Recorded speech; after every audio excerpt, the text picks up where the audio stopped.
Bismillahir Rahmanir Rahim. Assalamu alaikum, guys. How you guys doing today? How are you guys today? We'll wait for some people to come, inshallah. Assalamu alaikum. Right, just while we're waiting for some people to come, I'm just gonna get the stuff for today, for this week's Arabist Digest. Assalamu alaikum, whoever just turned up. I can see you out there. I can see we've got one person watching. We're going to get started in just a second. 2 people watching. Assalamu alaikum, guys. How you doing? Wa alaikum salam. How are you guys today?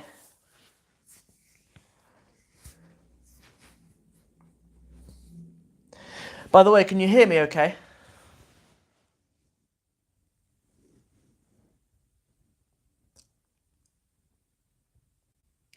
Let me know you can hear me okay.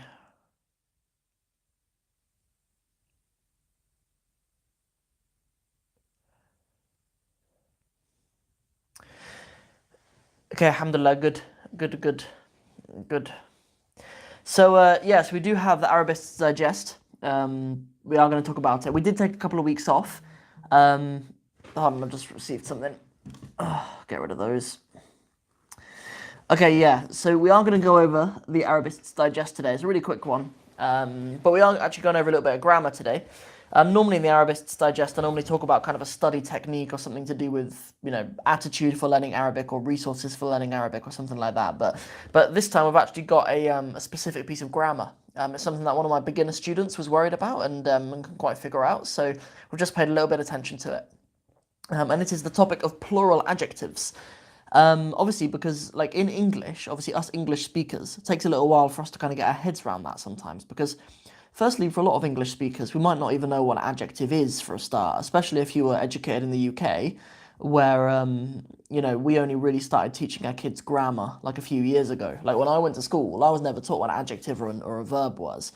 But they do it now though. A lot, I used to be a primary school teacher, and even a couple of years ago when I was a primary school teacher, we do teach grammar in the national curriculum here in the UK now, but we didn't used to.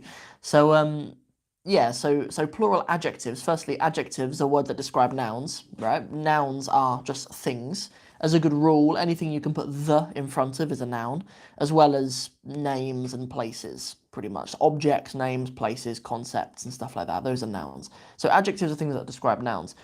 And the thing that the student of mine was finding difficult is how you can have plural adjectives. Because obviously in English, we don't have plural adjectives. If we did, it would be like saying, the delicious is foods. We don't say the delicious is, we don't use the plural, we just say delicious foods. Or the beautiful's women. We'd just say beautiful women. If it was a beautiful woman or beautiful women, we use the same word beautiful, right? And that's what it would sound like. Yeah, so it's pretty strange for us, right? It's strange for a lot of our beginner students especially.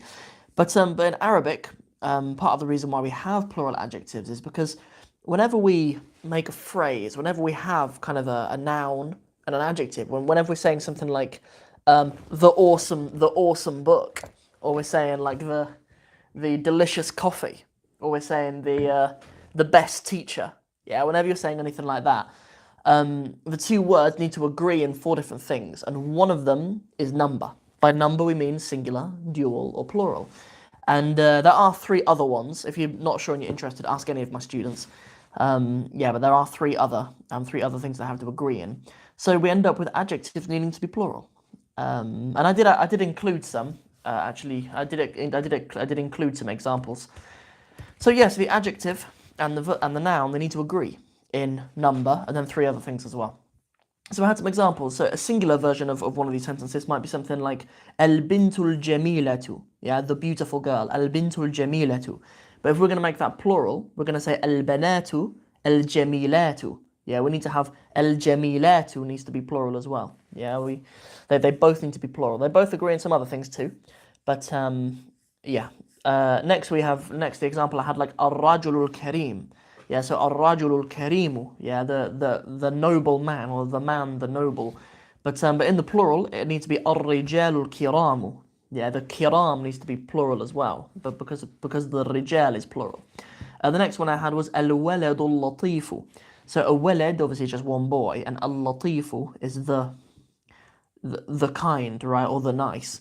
So if we make the walad plural into al-awladu, then the plural of latif is lutafa'u. So it's be al-awladu lutafa'u. And yeah, so that's how it's done. What was I gonna say? I was gonna say something about that. Forgotten. But oh yeah, and another thing that you might notice as well is another thing that English speakers might struggle with is, well, how can adjectives be definite as well, right? Because in English, if I'm going to say the big house, right? We're really saying the house, and the fact that it's big is just kind of squeezed in the middle there. But yeah, so even having definite adjectives is a bit strange to us English speakers, and having gender at all, and almost having case at all. Yeah, so those are just four, those kind of four concepts are ones that are a bit of a hurdle to get over for beginners. But once you understand it, it will serve students for their entire Arabic language journey. So that's basically the main topic, right? And then at the end of the Arabist Digest, I did mention something about my Patreon as well, but I don't want to talk about that too much though here. But yeah, just quickly, I have a Patreon page. It's an opportunity for you guys to be a closer part of what I'm trying to build, inshallah. And there's loads of like little rewards and incentives and stuff for you guys to be a closer part of the community, like having shout outs to you guys on the YouTube channel, having your name in the credits.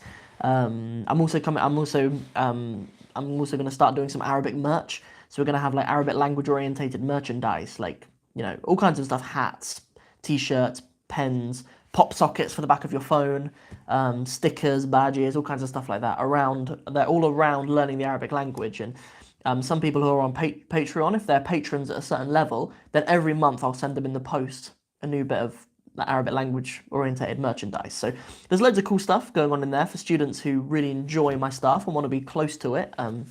Then Patreon is a really cool thing. And there's also a little story about socks in there as well. There's a reason why socks have a particular depth and significance to me. And there's a little story about why in the Patreon page. So I'll leave it in the description. I haven't put it in the description yet because I'm still doing this live, obviously. But you can search for it. You can just go to patreon.com/Arabic with Sam. Yeah, so bookmarks is one of the things that I've got for the idea, and pens and stuff too. Like, whenever students join the Arabic in 60 Steps program, I'm going to talk about this, by the way, and talk about these books. Like, I think it would be cool to, like, in the post, when I send these books to the students, to include a bookmark and a pen as well, just so students can have a bookmark in there somewhere.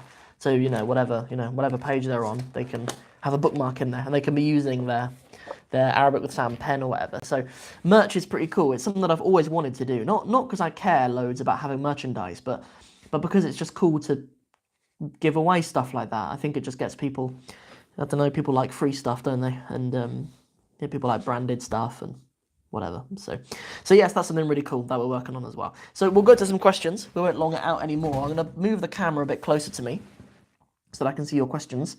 And I have been ignoring you. So what's the difference between una and ina, like salihin and salihun? Really good question. So so salihina and salihuna, both of them are what we call the jam'a salim, the sound plural. If we want to make, like a standard rule for making something plural in Arabic is adding una or ina on the end. But what is the difference? What is the difference between them? It's to do with case. In their singular, like the word salih in the singular, its case would be expressed with fathas, kasras, or dammas, right? If it's marfu', it would have dammas on the end, salihun. If it's majroor, it would have kasras on the end, salihin. Or if it's mansoob, it would have fathas on the end, salihan. But in the plural, the ina is used for both majroor and mansoob. So it's used for both of them. That's why you get salihina. But if the word is marfu', then the una ending is used. Yeah, which is why you get many plurals like this. You sometimes hear muslimina and muslimuna. Sometimes you hear mu'minina and mu'minuna. And the difference is the case. That's the difference between the two.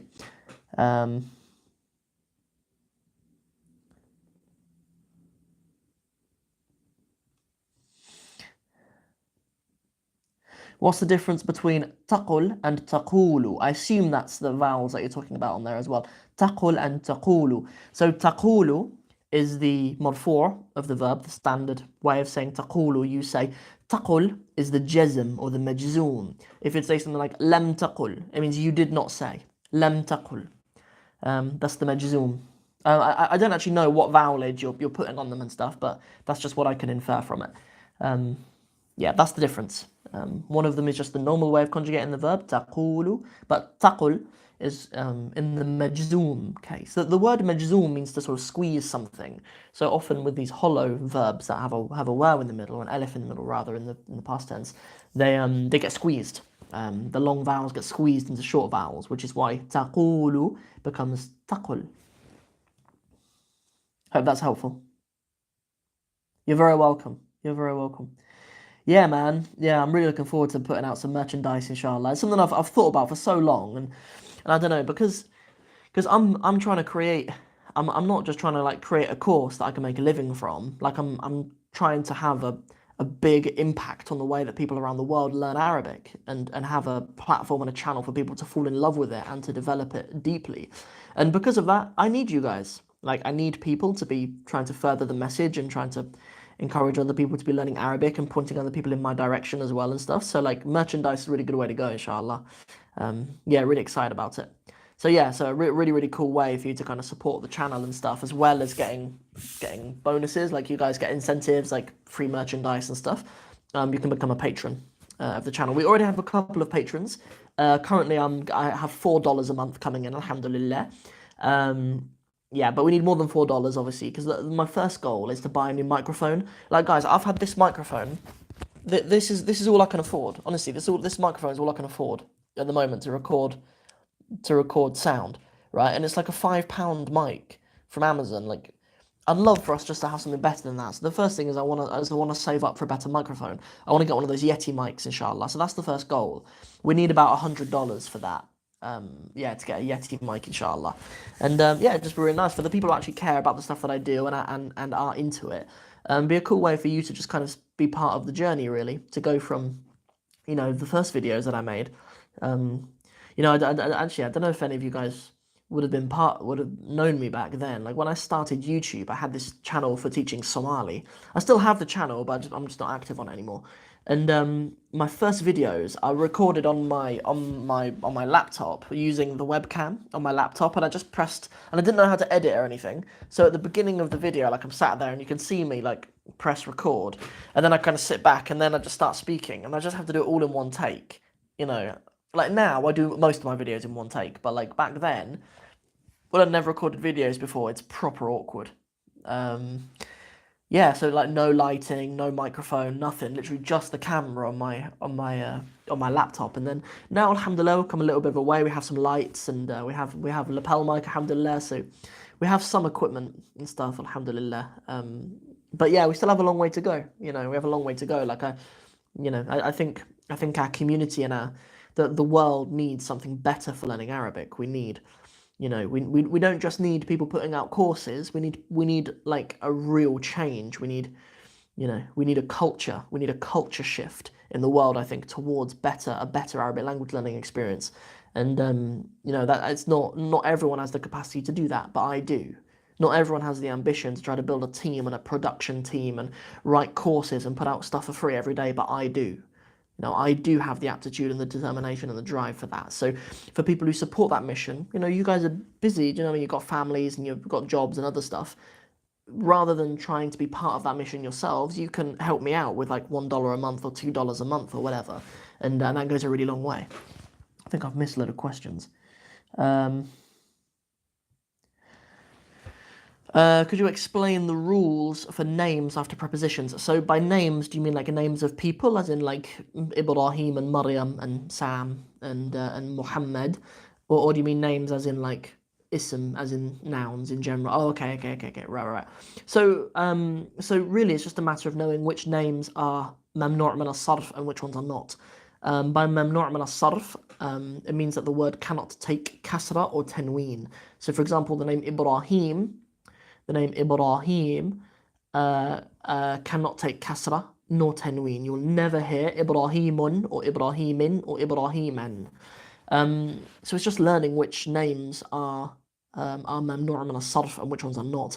Those which are not are far fewer in number. Like, you can pretty much as a default assume that names, like the usual rule after prepositions, that the word's majroor, right? And that's usually expressed with a kasra. But with names, most names do not do that because most names are mamnu' min as-sarf.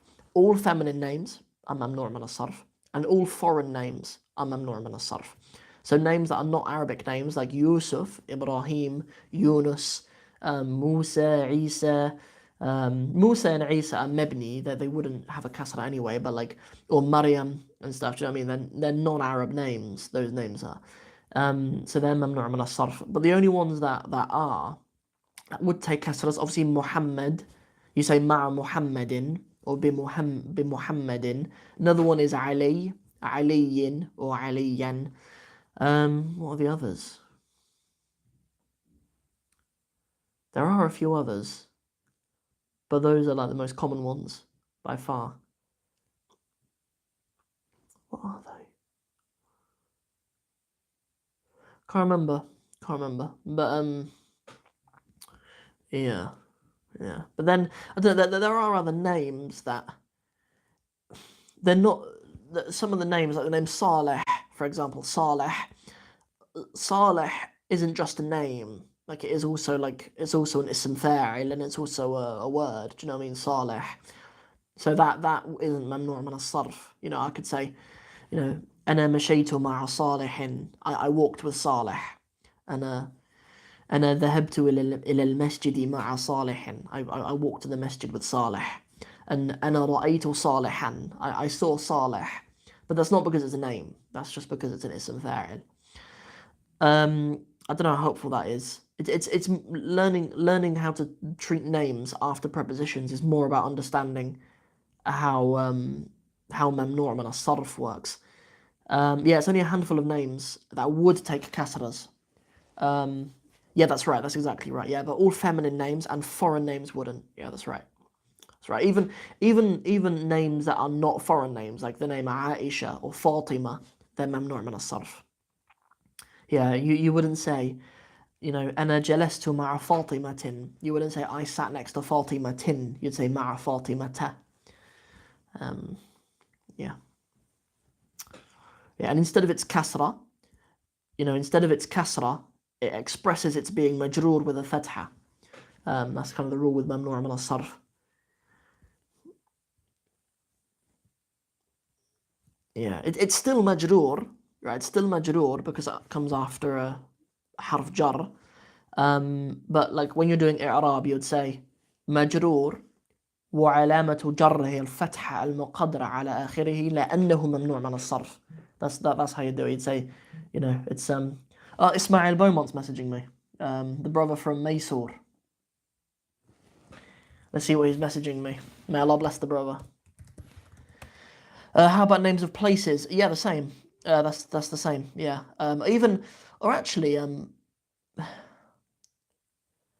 Names of places I think are always mamnu' min as-sarf. Even like Mecca. I think even Mecca is mamnu' min as-sarf. I don't think you can say Meccatin, fi Meccatin. It's fi Meccata. Yeah.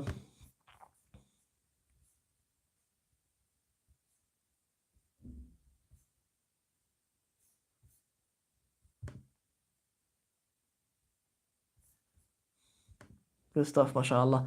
No, Ismail is just he's just sent me screenshots of him speaking to his mentees on my program. Ismail Beaumont is one of the mentors on my program, alhamdulillah. Giving him a few students, alhamdulillah, is yeah, such a big ni'mah to have a brother like that. Taking care of the students on the 60 Steps program. Huge blessing to have a brother of that caliber. Alhamdulillah.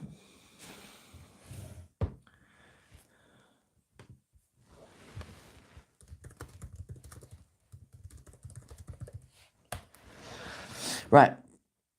And also another thing I was going to say about places is a lot of the time places are actually mebni. They're not mu'rab. They don't express their case. So for example, names of countries, if they have an alif on the end, Britannia with an alif on the end, or like Hispania, France, Italia, yeah. But then obviously places, names of places and countries, like, you know, even something that isn't mebni, like Misr. It's a non-Arabic word. It's a non-Arabic name, Misr. So it's Misru or Misra.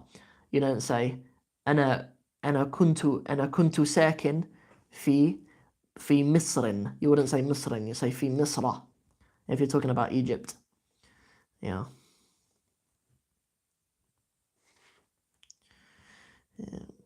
I mean, really, if you're saying أنا كنت, you should say أنا كنت ساكنا, because yeah, خبر كان منصوب. But I was in عامية land for a second there. They say أنا كنت ساكن, أنا كنت أمشي كتير في المدينة. They say things like that in عامية. What else can I help you guys with?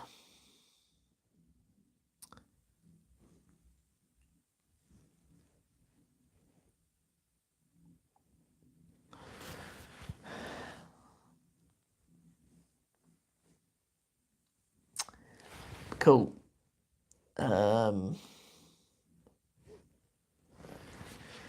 Cool. What else? What have we talked about then? We talked about. I talked about. Yeah, plural adjectives. That was the main. That was the topic of the Arabist Digest. And then I mentioned Patreon briefly. And then we talked about merchandise a little bit, didn't we? And then we moved on to salihuna and salihina. And then we started talking about mamnu' min as-sarf.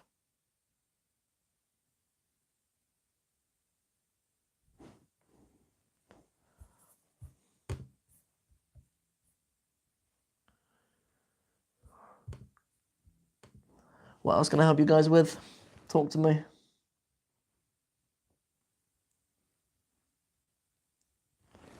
Have you seen how beautiful these are, though? I don't know if I've showed you these, or if you've seen them.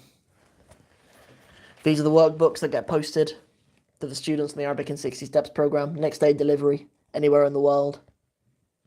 So, yeah. Wa alaikum assalam.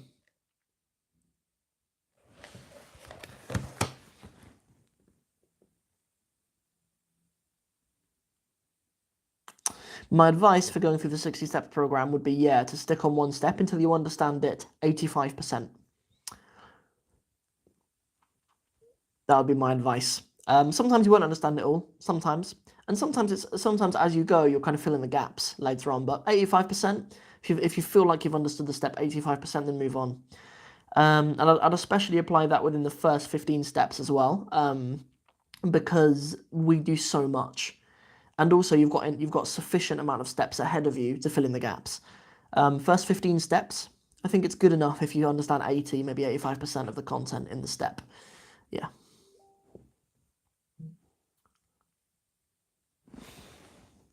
I think that's plenty. But if you're on the program, actually it depends which program you're on. If you're on the new program, the new Arabic in 60 Steps program, I'm doing a live Q&A in the Facebook area in a minute. At 6 o'clock, I'm doing a live Q&A in the 60 Steps students Facebook closed group. Yeah, so if you're on that new one, you can come along. Yeah. Today I'm doing 2 or 3 live Q&As actually over there, because on the new program I do 3 Q&As. I do 1 London time, 1 New York time, and 1 Vancouver time. And Vancouver time is like 2 o'clock in the morning for me, so it's gonna be a late one today, but it's okay.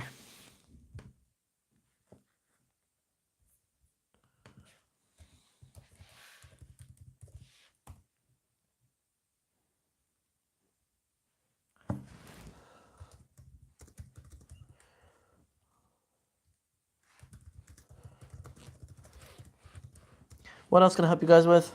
Talk to me.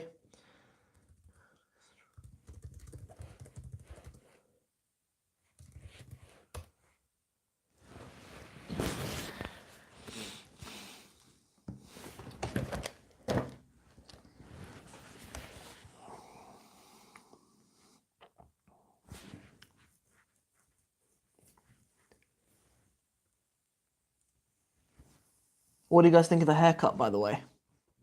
My missus forced me. It's a big change. It's a lot nicer though. It's a real pain to have to wash a lot of hair. And also, like, when I'm training and stuff, like if I go to the gym or if I'm doing jiu-jitsu and stuff, like, it's just a big hairy mess. It's a lot better to have short hair when you're training and stuff.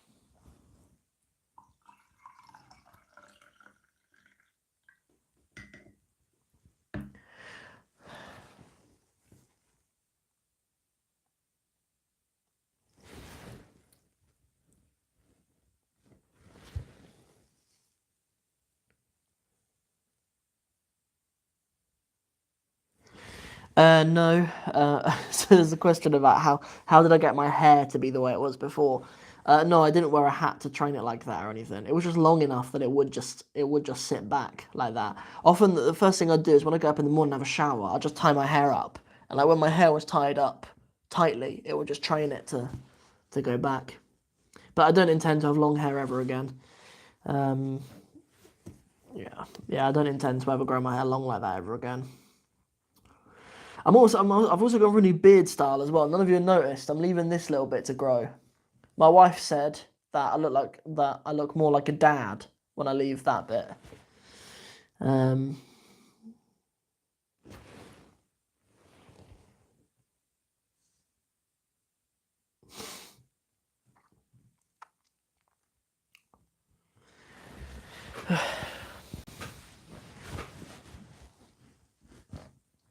I'm gonna get into swimming this week. I've ordered some of those Sunnah shorts. Have you seen them on Instagram? There's a company called Sunnah Shorts, and they do swimming shorts for men that cover your aura. Because usually that is a big issue for men. Like a lot of men, either they just don't do sport because they can't find shorts that cover their aura, or they do go swimming and they just show their aura. So it's really cool that they've got these shorts that cover your aura. They look pretty sick as well. I've got some goggles. I went out and bought some goggles for me to go swimming. Because I live literally like, I don't know, 4 minutes walk away from a really cool swimming pool here. So yeah, ordered myself some goggles. Right, guys, if there's nothing else I can help you with, because we're scraping the barrel. I'm showing you goggles that I've bought. Why are we doing that on a live Q&A about learning Arabic? We're scraping the barrel for things to talk about here. So, yeah, if this was a date, it'd have gone really badly. Yeah, if this was us going out for a date, then it'd be over. No, thank you.